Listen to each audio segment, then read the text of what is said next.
작업 날짜는 강원도 산골 그늘 많은 정원 기준이니 참고 바랍니다. 정원수 중에 가장 먼저 꽃을 피우는 건 회양목입니다. 꽃지고 새순 돋는 것도 가장 빨라서 일찌감치 벌레 방제를 해야 하죠. 이 녀석이 바로 회양목 명나방의 애벌레인데요.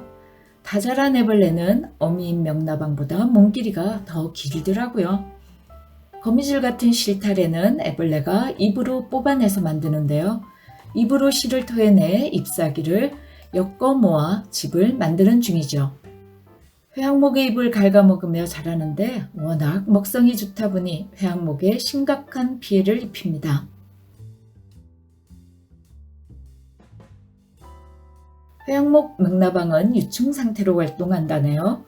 그러기에 꽃이 지고 난 다음 가지치기를 하면 수영을 예쁘게 잡을 뿐만 아니라 명나방 애벌레를 나름 제거하게 됩니다. 애벌레는 먹이를 찾아 새순이 나오는 바깥쪽에 있을 가능성이 크니 과감한 가지치기는 1단계 방제 효과가 있어요. 베어낸 회양목까지는 잘 버리는 게 좋을 듯 합니다.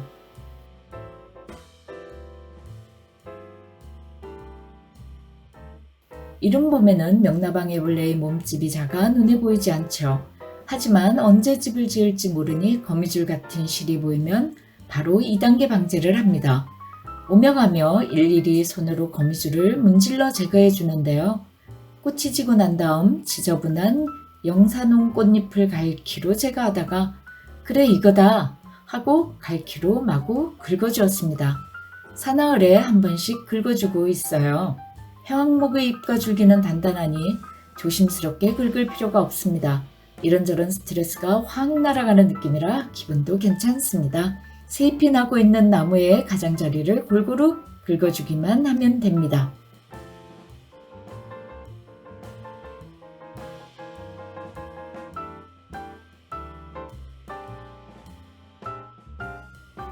실타래와 잎으로 만든 애벌레의 집이 눈에 확 띌 정도가 되면 명나방 애벌레의 몸집은 엄청납니다. 페트병에 물을 담고 세제 한두 방울 떨어뜨린 다음 나무젓가락이나 핀셋 들고 사냥에 나서죠. 끈적한 실을 뿜어내는 애벌레인지라 페트병 속으로 한 번에 들어가지 않고 저항하네요. 2단계까지 잘 거쳤더니 직접 애벌레를 잡는 수고가 예년에 비해 확 줄어들더라고요. 하지만 이걸로 안심하면 안 되죠. 6월 하순 또는 7월 초에 또 한 번 명나방 애벌레들이 출몰하기 때문에 6월 중순부터 잘 지켜봐야 합니다. 이렇게 3단계에 걸쳐 방제를 하면 살충제 없이 회양목을 관리할 수 있습니다. 살충제 치면 되지 왜 일일이 수작업으로 벌레 잡느냐는 질문을 받는데요. 확고한 철학이 있다기보다는 자연스러운 게 제일이라는 생각 때문이에요. 저도 관리하기 어려울 때는 살충제를 치거든요. 오늘도 시청해 주셔서 감사합니다.